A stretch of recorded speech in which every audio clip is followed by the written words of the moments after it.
Hi, everyone. Welcome back to E54. And today in lecture 10, we're going to sort of revisit some of the stuff we mentioned with phase diagrams, and then build on that to talk about phase transformations and how we can add that time scale to this. So what I wanted to do is start by going over a few of the things we talked about in our last class. These are pretty important, so just sort of extra practice.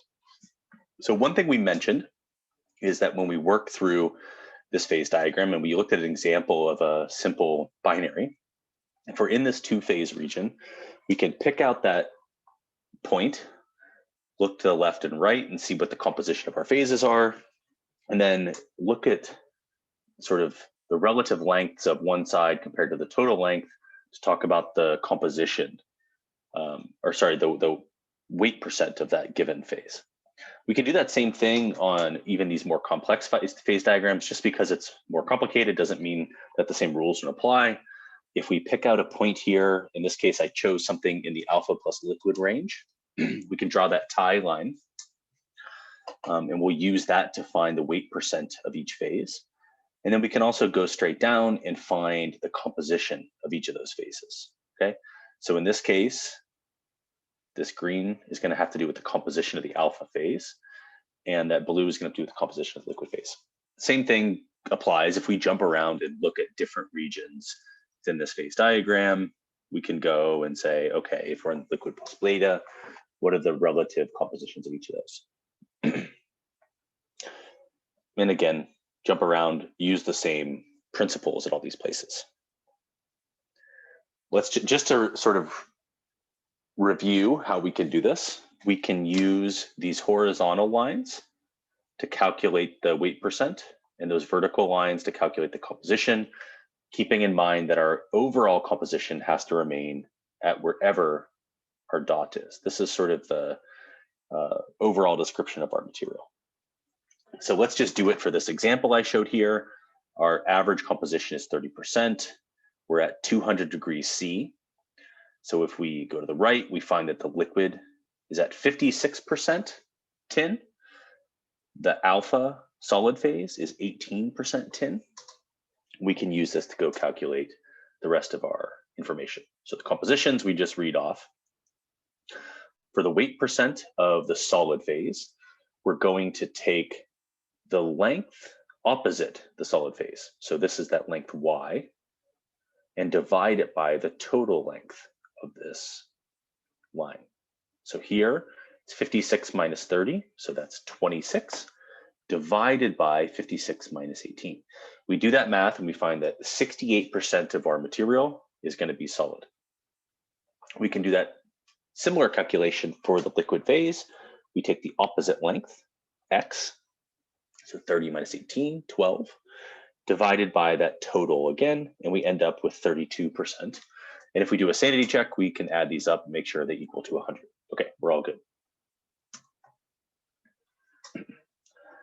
And what I want to show you on this slide is just making sure that this all works out.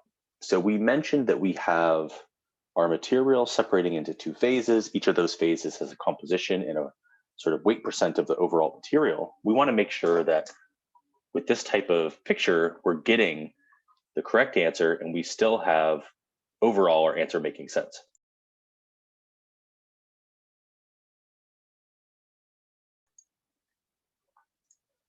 So the way we can do this, if we want to check, is make sure that we have the right amount of lead atoms and tin atoms in our material, okay? So first off, we can recognize that, so we just made the prediction that we have 68% of our material is alpha. So we're going to take, just as an example, let's say we started with 100 grams of this material. That would mean that 68 grams of material is in the solid alpha phase. And the other 32 grams is in the liquid phase. Right? If we take that amount, so take the amount of solid we have, 68 grams, and we multiply by the composition of both tin and lead, that tells us that in that 68 grams of solid, 56 grams of that is lead and 12 grams of it is tin. We can do the same thing for the liquid. So for the liquid, it's 32 grams total. 18 grams of that is tin and 14 grams is lead. So we're just taking how much mass we have multiplied by that weight percent.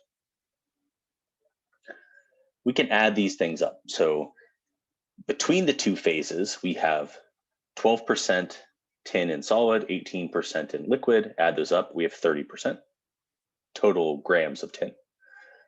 For the lead, we have 56 plus 14, 70%, or sorry, 70 grams of lead. And again, that for our 100 gram sample, overall concentration is 70-30, just like we had at the beginning, okay? So it all works out.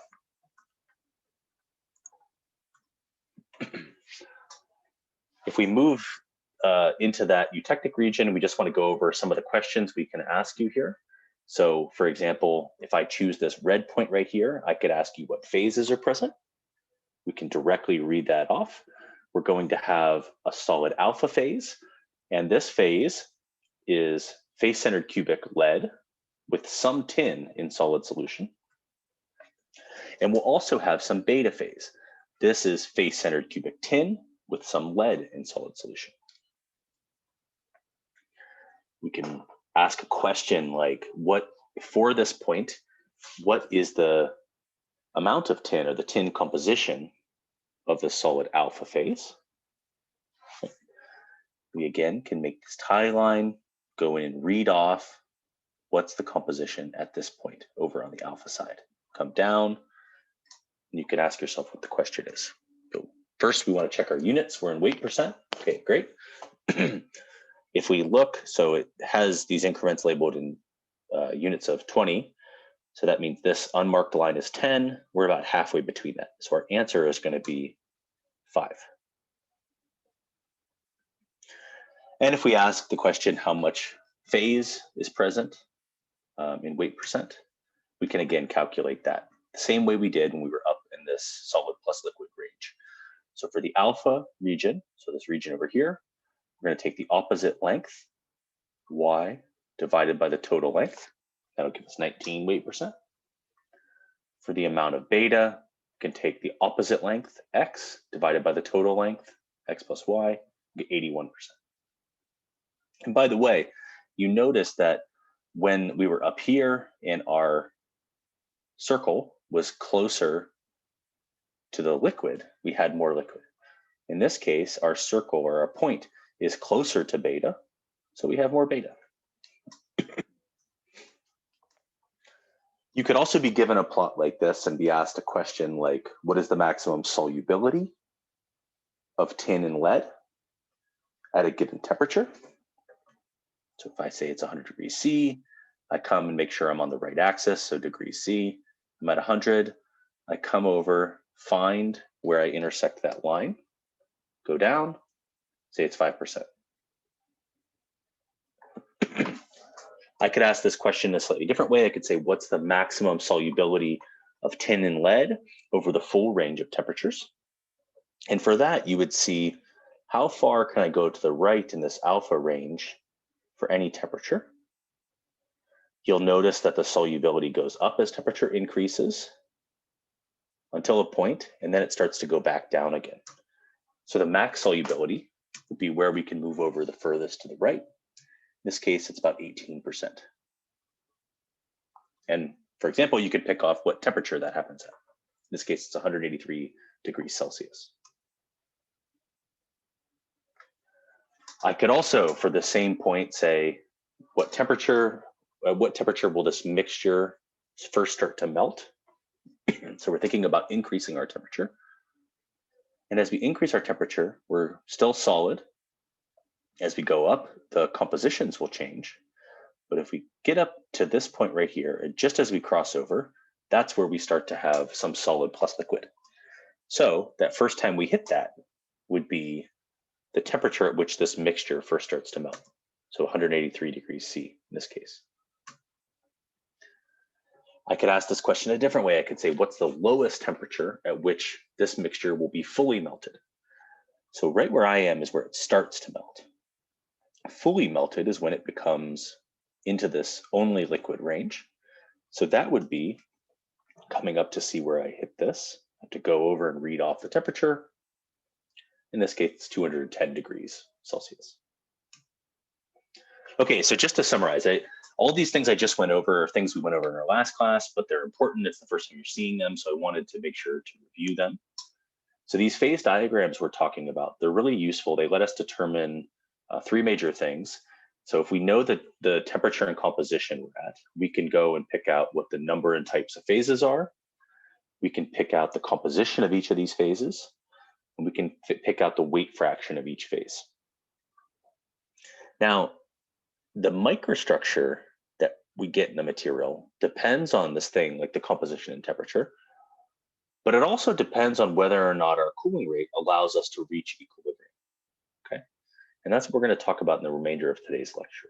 And again, we mentioned some important types of phase diagrams.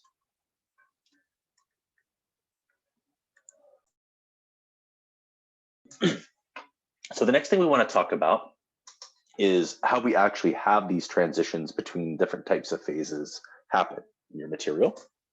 So what I'm showing here in the middle here, this is the eutectoid transformation that I introduced from steel. We're going from an FCC solid phase, so we call this austenite, to two other solid phases. That's what makes it a eutectoid. And one of them is a body-centered cubic phase. So this is what we call ferrite. And another one is some compound, iron 3 carbon, which we call cementite. Okay? So what we're going to learn today is how does this rate of transformation depend on time and temperature? We're going to learn how it's possible to slow down such transformations so that non-equilibrium structures are formed. And then finally, we'll talk quite a bit about how mechanical properties are affected by these microstructures. So really, the important thing to acknowledge is that when we were looking at phase diagrams before, and this is just showing back here an example of one, we were talking about what happens at sort of infinite time when everything is in equilibrium. But if you were thinking about something like having two solid phases come out of a liquid, you would have to have some time for that reaction to happen. So really, there's a whole nother axis that we haven't been worrying about till now. And that has to do with time. So if we sort of expand our view from just this two-dimensional picture to think about the time axis, we could talk about how at a given temperature, there'd be some time needed to complete that reaction that we saw on that phase diagram. So what we want to do is build up our understanding of a plot like this. This is just showing that other set of axes. So if temperature and time on this horizontal axis, how we can predict when reactions will start and complete. To do this, we need to understand a concept called nucleation. So this tells us how we start to have transitions from one phase to the next. The basic idea is that these little nuclei or seeds act as the template from which the crystals grow.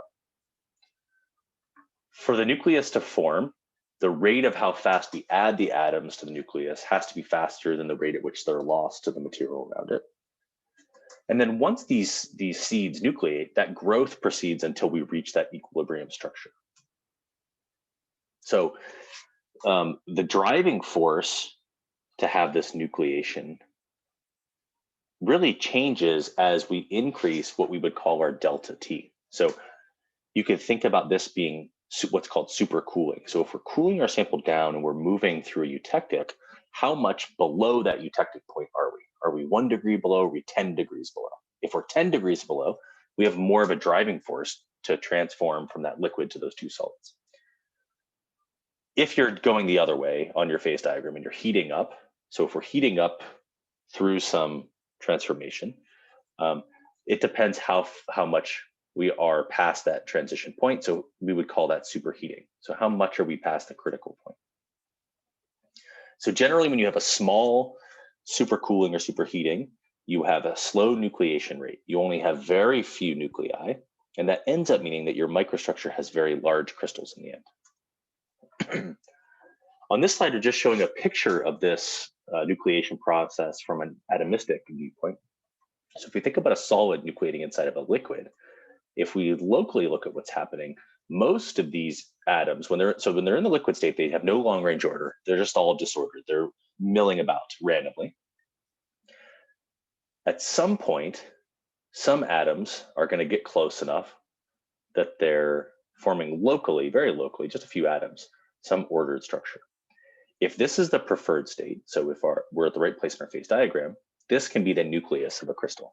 So there's some chance that's involved there.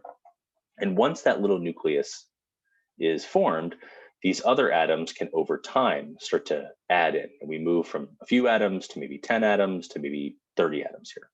Okay. So those local atomic fluctuations create those clusters. And then if those are energetically favorable, they start to grow. And when this happens, we have to think about really two contributions. So what's the volume of this new phase that we formed? But also, what's this interface that we formed doing? So if we look at this picture, we can think about the energetics of what's happening. A simple way to do this is to sort of approximate that new phase as a circle of that new phase that's growing, okay? So it's a sphere growing out there. And with that, we can have some simple descriptions of the volume, so 4/3 pi r cubed, and the interfacial area, 4 pi r squared, of this new phase. In this case, it's a solid and a liquid. What we actually want to do is describe what the energy of that system is. So generally, we would have a volume term. So that amount of material times some energy term. This is usually going to work to lower the energy of the system. So in this case, our material is in a liquid state. It wants to be in a solid. So it's going to drop the energy of our system to go to the phase that it prefers. But at the same time, when we do this, we're adding a new defect, we're creating a new interface, and this term will try to add an energetic penalty to the system, okay? Now, I mentioned this concept of undercooling overcooling, overheating.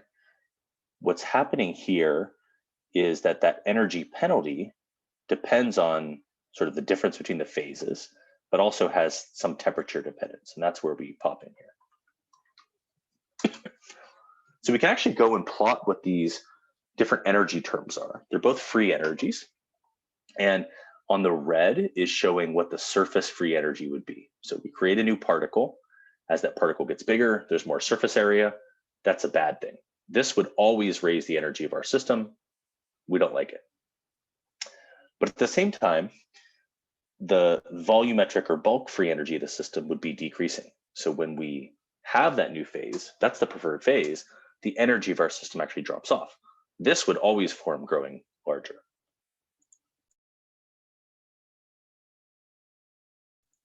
Now, if you look at these terms, they have different dependencies on R.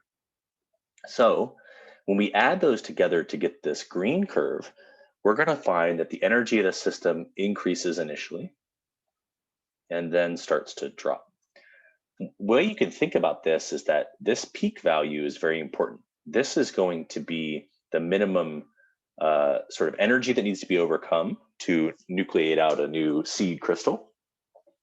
And also this size, this radius R, is very important. So if we're to the left of this, so we're on this green curve right here, we by chance, atoms fluctuate, they come cluster near each other, and we form a cluster with this radius right here. So we're right here.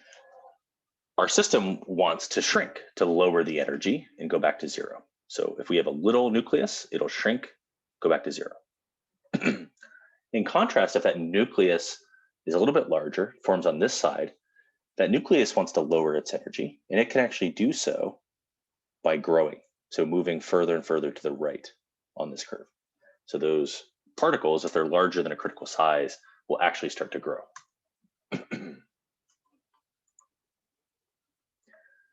And we can call that the critical nucleus size. We can rearrange some of these equations. We can solve for the critical radius of a nucleus of one of these seed crystals. What we find is that radius is equal to 2 times the surface energy multiplied by the melting temperature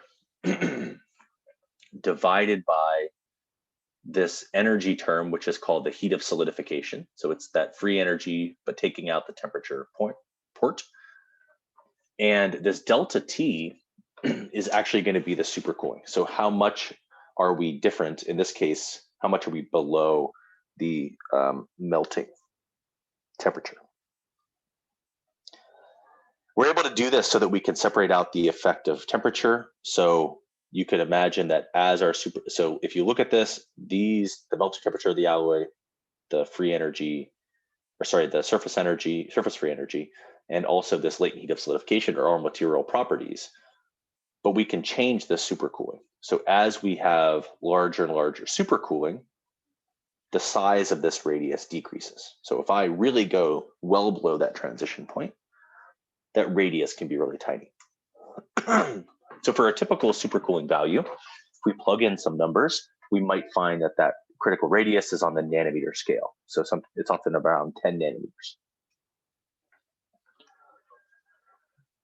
What this is showing is those total free energy curves, two different versions, and it's showing them for two different temperatures.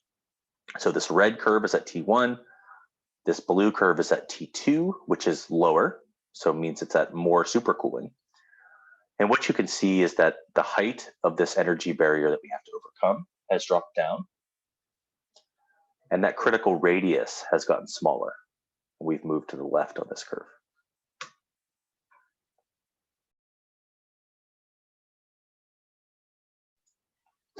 So if we want to think about that nucleation process, we need to think about a few things. We can think about how many stable nuclei we have in our system. And that number is going to go up as the temperature gets further below that melting point. Okay? We'll have more possible stable nuclei. Now, the other part of the point is that we also need to attach atoms from that liquid that's surrounding it. And it turns out that that's more likely to happen when the temperature is higher. We need those atoms in that liquid moving around more, okay? So these curves kind of travel the other direction from each other. One thing I want to point out is that both of these curves have this exponential type of shape we talked about with minus some energy term over kT. So these are both Arrhenius type of equations. So there's some energy barrier we have to come over, and temperature affects how easy that is. But really, our total nucleation rate is both a combination of how many nuclei we have and how frequent we can add atoms to them. So we actually will sum these up and find that our nucleation rate is described by a curve with a shape like this green curve, okay? You can think about this as how frequently those nuclei start and then grow. And they're going to depend on this delta T in a very critical way. So if we're just below the melting temperature, we won't have a very high nucleation rate. It will be very low, nothing's really going to happen. But as we go further down, that nucleation rate increases, but only to some point. If we cool down too much, the nucleation rate goes back down. Even though there's a large driving force for having new particles nucleate, there's not enough energy for those other atoms to join them and for them to grow.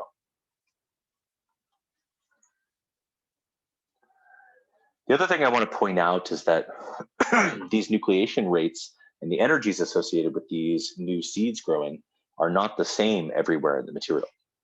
So those curves I was showing you before, so there was a free energy that goes up and then comes down. That's the barrier we have to overcome. And there's a critical radius. That shape can be affected by whether or not we're inside the material or we're at some sort of defect. In this case, this is phrased as a homogeneous nucleation. So think about it, you're in a swimming pool, nobody's touching you, and you can nucleate sort of by yourself. Heterogeneous nucleation would be happening somewhere at a defect. So it'd be if you're at the side of the swimming pool holding onto the side.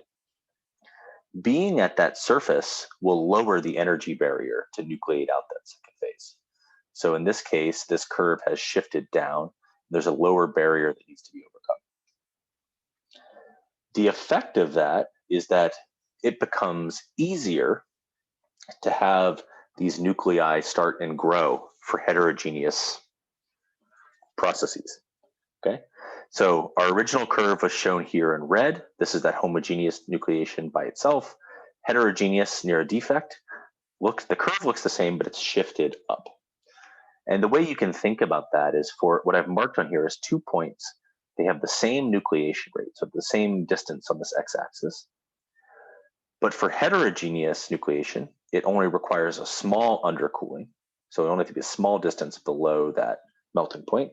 Whereas for the homogeneous, I have to be nearly double the distance below.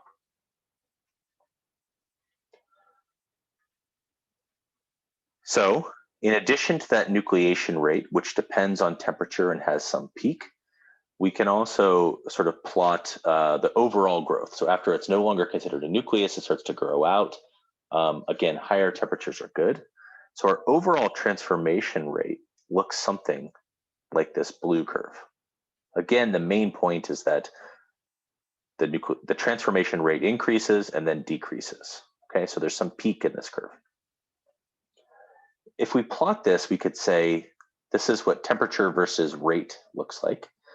It turns out that it's much more useful to think about this if we take the inverse of this curve.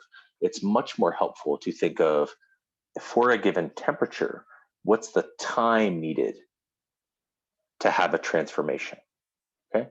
So we basically flip this curve and we look at what's the time when a transformation is blank, so some percent complete. It can be 1%, which means it's just starting, or it can be 100%, but you can have different types of curves like this, and we're often going to look at them. So really all of this phase transformation stuff we're talking about comes down to kinetics, which is really the study of reaction rates for phase transformations. And if you want to determine a reaction rate, what you can do is go and run an experiment and measure the percent of transformation that's happened as a function of time. So if you know that you have a liquid and it wants to become a solid, so you have a liquid water and you put it into some container and its temperature is now cold enough that it wants to freeze and become solid. You can then go and study this and see how long it takes for that water to turn into ice. Now, there's lots of ways that people can measure this percent transformation. Just a few common ones are things like X-ray diffraction, things like electrical conductivity measurements, or even propagation of sound waves. If you go and do this type of experiment, what you'll get is a plot that looks like this. So this is, for example, on the y-axis, the fraction of the material that's transformed. This boundary goes from 0 to 1. So 0 means 0% transformed, 1 means 100%, because these are in fractions. And this is for a fixed temperature. On the x-axis is time. And what you'll notice is that we stay at 0 for some time. That's the time needed to begin that nucleation process. And then once we have nuclei, they can then grow until our material has fully transformed. Okay? The other thing I want to point out on this plot is often this time is on a log scale, which means that the time needed for nucleation and growth can be very different. So early on, this rate increases as the interfacial surface area grows, increases and the nuclei grow. There's some maximum rate reached at this middle point. And after that, the amount of unconverted phase decreases, so the rate slows. So if you think about it, we're going from a liquid to a solid. After this point, at this point, we're 50% solid. So after this, we have less and less liquid that wants to transform. This type of curve can be described by the Avrami equation. A common form of this is to say that the fraction transformed, y, is equal to 1 minus an exponent negative k times time to a power. Okay? And if you want, and you go and study this in different materials, you might describe that transition using these parameters, k and n, from this equation. Oftentimes, it's helpful to go and figure out what the rate is where we have 50% of a transformation to happen. So here, what they did is they read off that time and take rate as 1 divided by that time. What I'm showing on this slide is an example of data from studying a transformation. This is for a recrystallization transition. So remember, we talked a few lectures ago about how if you heavily cold work a material, you put lots of dislocations in there, the system wants to reduce the energy, it can nucleate new grains and those grow. So that's what we're studying here. So on the y-axis is the percent of the material that is recrystallized, on the x is time, and it's on a log scale. So you notice you go from 1 to 10 to 100 to 10,000 relatively quickly. This is a copper material as well.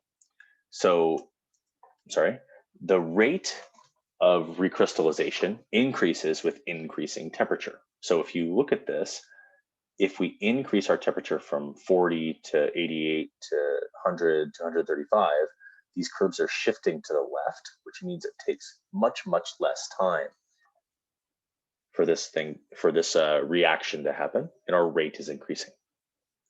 So one thing to point out is that it's possible if we have the temperature be low enough, this rate can be really, really slow, and we might not even be able to find that equilibrium state within sort of the time we have to let this reaction happen. So we want to move on and talk about a few of these reactions and where we can see this. A good example is for steel, so that iron-carbon system.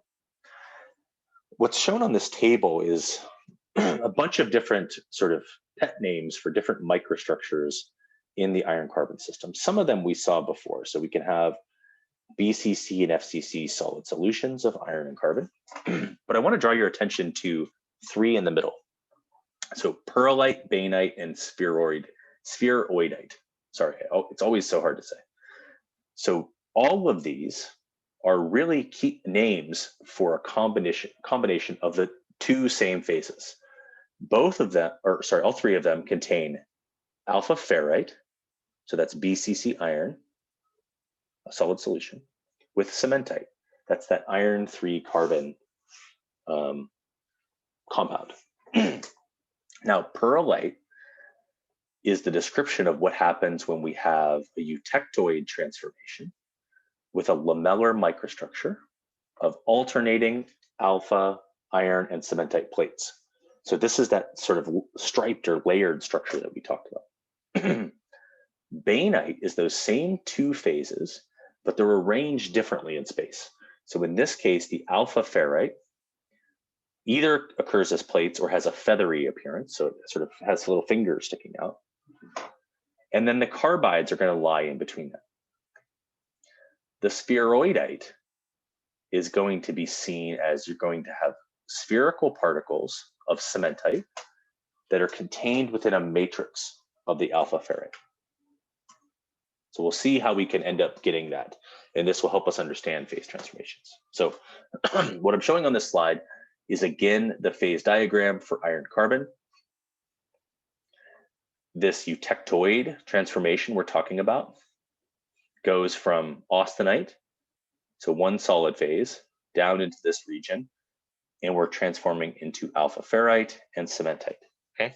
So if we go right at that transition point, we're going from a solid which has a uniform concentration of 0.76 weight percent carbon to something which is much lower in carbon and much higher in carbon, okay? If to have this reaction happen, we have to undercool. We have to cool past that point, that's 727 degrees C. Okay? So the simplest way that this transformation can happen is what we talked about in our last class. This is that pearlite transformation. So this austenite region needs to go to a high and a low carbon concentration. And the way it can do that is it can have some of the carbon atoms diffuse over, form the cementite. And when those leave, they're removing or making this carbon poor. That will be what forms the alpha ferrite. Okay. Now, the rate at which this transformation happens follows that whole discussion that we had about phase transformations and their effect on time. So we could make a plot with what's the percent of material, so how much of the austenite has become this ferrite, and how that rate at which it happens depends on the temperature, okay? So this is showing a curve for 600, 650, and 675. Now remember, we're cooling down. So actually this rate happens faster as we go to these lower temperatures. We get further below that eutectoid temperature.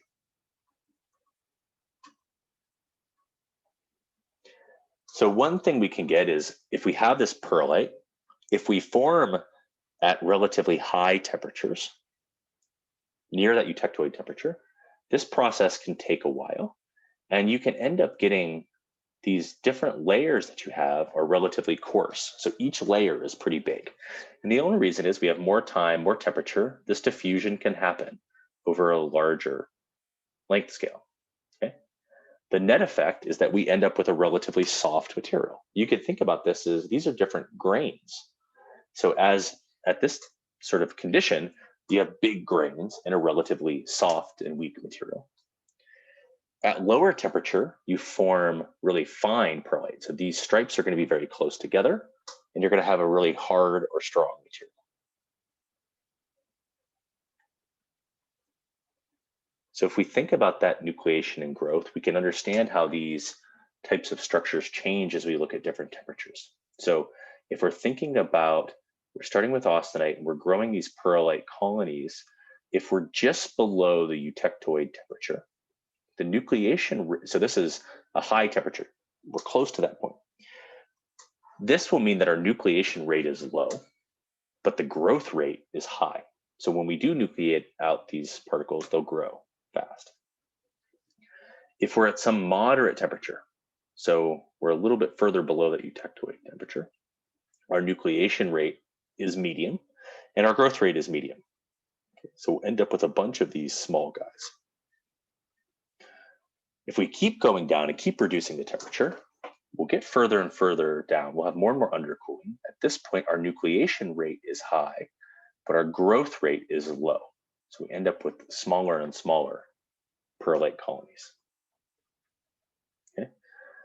So the way we often want to think about this is not in terms of these, what's the percent transformed for a given time curve, because that's only for a given temperature.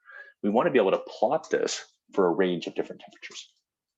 So on the bottom here, this is what's called an isothermal transformation curve. Sometimes you'll hear it also called a time temperature transformation curve. So time is on the X, temperature is on the Y, and then the transformation is shown graphically on this picture. So if we have austenite to begin with, we cool down to, in this case, 675 degrees C. On this curve, we can see that it takes a while for that new phase to nucleate. So this is the time that we're sitting here. We'll mark when that phase starts to nucleate with this green line. This is the start of that transformation. We could also mark when that transition has finished. If I come down, that's this red curve. Okay, so that's the start and the finish of the transformation. In this case, they've also measured and marked that 50% transformed region. Okay, so they're just taking data. This is for one temperature, but you would have it for all these different temperatures and plot that to get the shape of these curves.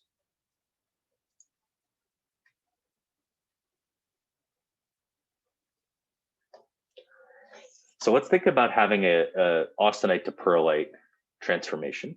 If we're right at that eutectoid composition, so 0.76 weight percent carbon, we're going to begin above that. So we're going to be an austenite phase first. We're going to rapidly cool to some value. So we're going to cool in this case to 625 degrees Celsius.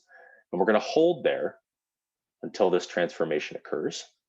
So up until this green point, we're still austenite. Even though our system wants to become perlite, it hasn't transformed yet. We're going to start to transform there. If we look in the middle, we've had 50% of that transformation happen. And then if we look at the red curve, that material has transformed fully to perlite.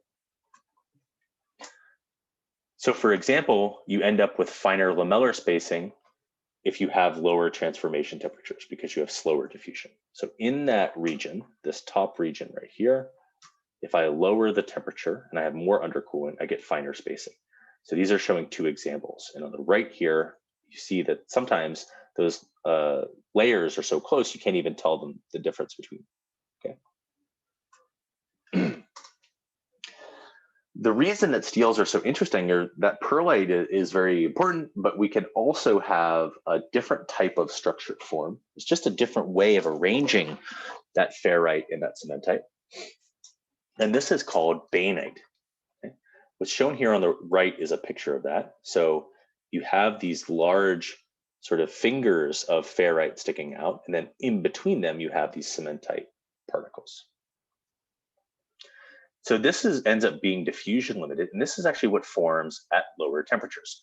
So when we were talking about austenite transforming to perlite, we were really in this top half of this TTT diagram. So austenite to perlite. If we're below the nose of this curve, we're still going to have that austenite transform into alpha ferrite plus martensite, but it's going to happen in a very different way. It's going to happen in this bainite transformation. So if we think about it, if we cool at this high temperature, we end up with 100% perlite. If we're below that curve, we end up with 100% bainite. Okay.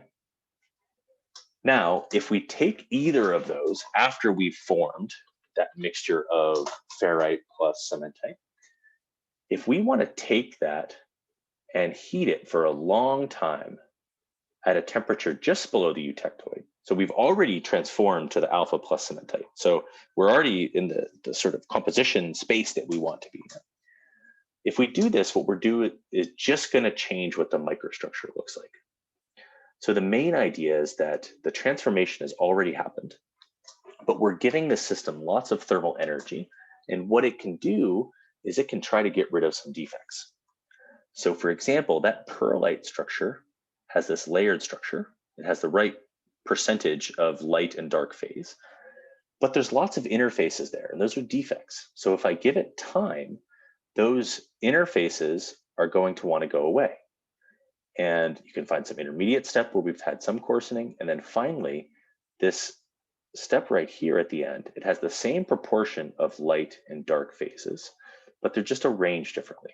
And if we go and we measure all those interfaces between them, we'd find that there's much less interfacial area here in what's called spheroidite. So it looks like it's these darker regions sort of swimming in a sea of the lighter regions. There's much less interfacial area than there was in this picture on the left. Okay. Now steel is interesting because that by itself isn't the only thing. So those are three phases that we just talked about: perlite, bainite, and spheroidite. And they're just different descriptions of how we can put together alpha ferrite and cementite. If we cool really fast, we can even get a different option. We can get something that's called martensite. So if we cool through that eutectoid, we can have a transformation from that face-centered cubic lattice to something that's a body-centered tetragonal lattice. Okay. And what this is showing is we're going from this face-centered cubic phase to something that looks like a body-centered cubic, but it's stretched. So two of these axes are the same. These are both labeled A, and this vertical axis is C. Okay. And our microstructure will look something like this. Some of the material is still that austenite, it's retained. We cooled so fast the perlite couldn't come out, but some of it has transformed to these needles of this tetragonal phase.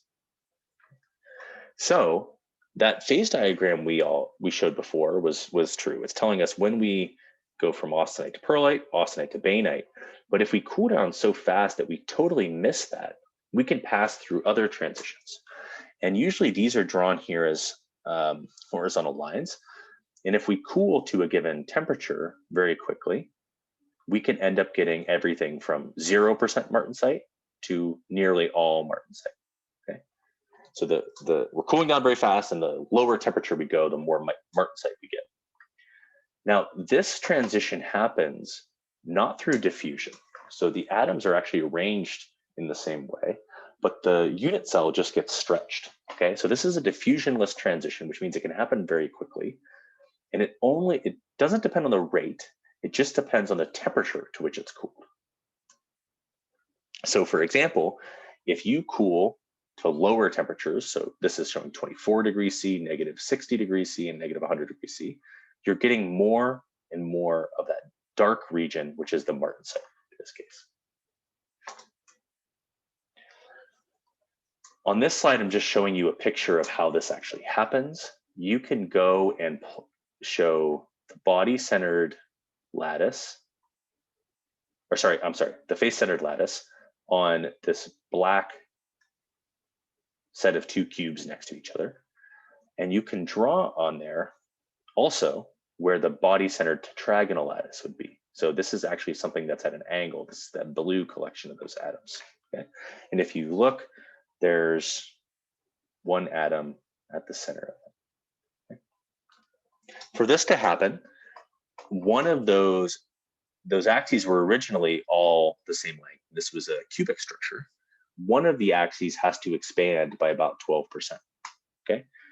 So, and then the C-axis has to contract by about 20%. So there's some sort of change in the volume of the unit cell when this happens. So you can actually get this really interesting type of structure where if you take this FCC austenite and you very quickly quench it, you can have this diffusionless transformation to a martensite, this body-centered tetragonal. In contrast, if you slowly cool that FCC structure, you'll end up with some mixture of body-centered cubic, that's the ferrite, plus the cementite, this compound, okay? But not only can you have that austenite choose these two different options, you can also, if you take that martensite and you do what's called tempering, so you heat it up, you will have this martensite revert to that ferrite plus cementite, okay? This is the phase that is preferred by thermodynamics. So it will want to transition there, okay? So generally this martensite, this body-centered tetragonal type of structure, has very few slip planes. So it tends to be very hard and strong, but also very brittle. One thing I want to mention is these curves we've been looking at. So this sort of phase diagram curve, or sorry, time temperature transformation curve we found for iron carbon has a lot of interesting features. It has the pearlite, the bainite, the martensite. Okay. But this is for really just iron carbon with no other alloy. Many steels have other things added in. So for example, if we take this curve, we can modify it by making a steel which also has things like chromium, nickel, moly, silicon, and manganese in there. And the effect that has is it slows that austenite to ferrite plus cementite reaction, okay? So what it does is it effectively caves in the nose of this curve, right? So these regions are pushed back where before we had a maximum transition temperature, or sorry, transition rate, and that was the easiest place we could transform. That nose is pushed back and this curve has been modified. So I just want to put, we don't have to understand exactly how you choose that, but just remember the point is that we can alloy and add other things and modify these TTT diagrams. Another thing that's worth mentioning is that all of those curves I just showed you, the idea was if I hold at a given temperature, so if I hold at 600 degrees C, how long does it take to start and finish some transition? There's another practical way you could do this. You can create what's called a continuous cooling transformation curve. So these dashed lines were the time temperature transformation curves will be kept at a given temperature. These curves are modified if we don't just stay at a constant temperature and let it sit for a given time. So it might be, for example, more practically possible to take and cool from 800 degrees C at a continuous cooling rate down to, in this case, about 100 degrees C, okay? And what this does is it shifts these curves back and to the right. But you could still plot when do you start and finish those transformations. Okay. These things are all important because they will end up affecting our microstructure, okay? Now, what we're showing here are having some transformations in a steel. We can either be hypo, so we can be at hypoeutectoid, so we can be at compositions below that exact eutectoid composition, or hyper-eutectoid at composition slightly above. In both cases, we'll have perlite. This is shown as the layered structure. In the hypo-eutectoid region, we get perlite plus some soft ferrite. In the hyper-eutectoid region, we get perlite plus some hard cementite. Okay? And what we can see here is that our mechanical properties are going to be very sensitive to composition. So in the hypo-eutectoid region, as we add more and more carbon, our strength, whether we look at yield strength, the true strength or the ultimate tensile strength, or the hardness, those all increase as we add more and more carbon. So as I move from left to right, I'm getting rid of that soft ferrite phase. And right here at this point, I will be only perlite. In that hyper-eutectoid region, my strength keeps going up because the cementite is very strong. So I'm adding more and more of that strong cementite phase. And of course, as we talked about, for example, the ductility, the elongation to failure, as strength goes up, tends to go down. And the steel is no sort of exception to that. So generally, as you increase the carbon content in steels, your strength goes up and your ductility goes down. Now, this is just showing sort of what happens if we change for that eutectoid microstructure, whether we have fine or coarse perlites or spheroidites, okay? So as we go from fine to coarse perlite, our strength drops. So generally this whole curve shifts down. And then if we get that spheroidite, we're getting rid of those interfaces, but we're also dropping our strength even more, okay? So in terms of hardness or strength, the fine perlite is better than the coarse perlite, is better than the spheroidite. And again, if you look at ductility, this time it's in percent reduction in area, you would say that the spheroidite is the best. It has the highest ductility. The coarse perlite is next, and the fine perlite is the worst. So these are a trade-off between these two things. Finally, on this bottom part, this is all showing the strength of your material in terms of hardness. But if you look even at that fine perlite, this is the strong option here. That martensite is even way higher. So that would be way off this curve in this plot here. So martensite is much, much stronger and harder than fine perlite. On this plot, we're just showing what would happen if we heat treat so that we very rapidly quench, we form a martensite structure. If we then heat that back up and give the sample some time and temperature, we can create what's called tempered martensite. So this is done because it's less brittle than regular martensite, because you're really reducing those internal stresses that were caused by quenching. So on this plot right here, we're showing mechanical properties and how they change with this tempering temperature. So the strength, whether in terms of tensile strength or yield strength, both drop, and the ductility increases.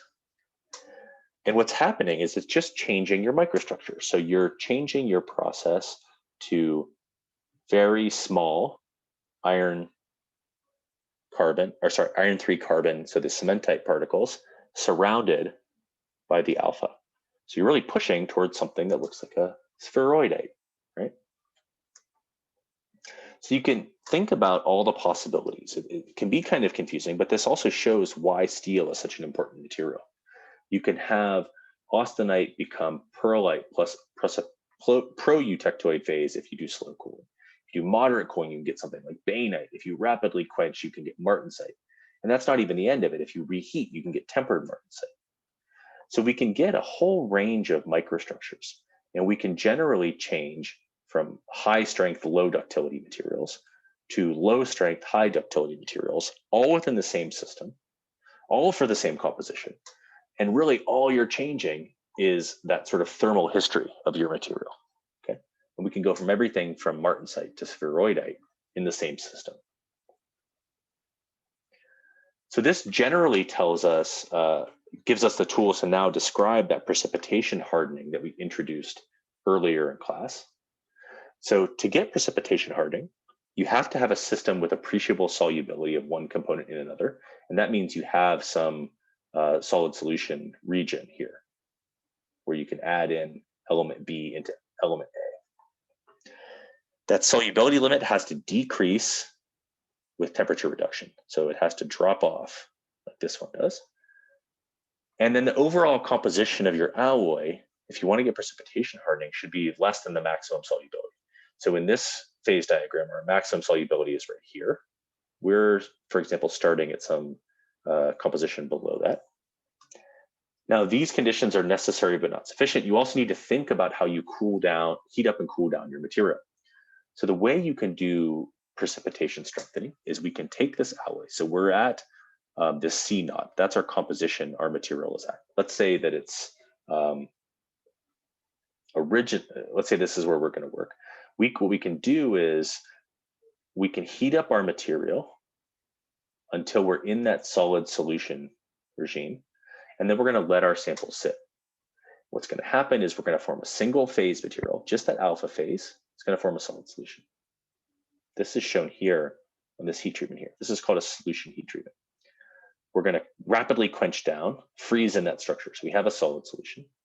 What we're going to do again is we're going to heat up to somewhere in that two-phase region where we're at an elevated temperature and we're giving the system sort of energy and time to then form those second beta phases inside of alpha. We're going to sit there for a given amount of time and then we'll quench. Now, if we change that quenching time, so how long we sit at this blue point, we keep increasing it, and every time we measure the strength of our material, what we'll get is a curve that looks like this. So the strength of our material will increase over time. There's some different sort of bumps and changes in the slope of this that have to do with whether or not we form these thin two-dimensional, what are called GP zones, or if we form a true three-dimensional second phase. But the general thing stays the same, that our material gets stronger as we go with time. And eventually, if we keep increasing the annealing time, the strength of our material starts to decrease and fall off, okay? This is called overaging. What's happening here is that we're precipitating out those particles. Those are acting as obstacles to dislocations. We're getting more and more of them. At some point, though, we've precipitated out all the second phase we can, and more time just lets those coarsen and get bigger. Now, when they get bigger, that means that there's fewer individual particles and there's fewer obstacles to our dislocations. Okay, so in this range, we're going from 0% to our target percent of the second phase. And for this range, we have the same fraction in different sizes and distributions, but our strength is falling off. All right, those are the main things I wanted to cover today. Thanks for being here for this virtual lecture, and I will see you all in a Q&A session soon.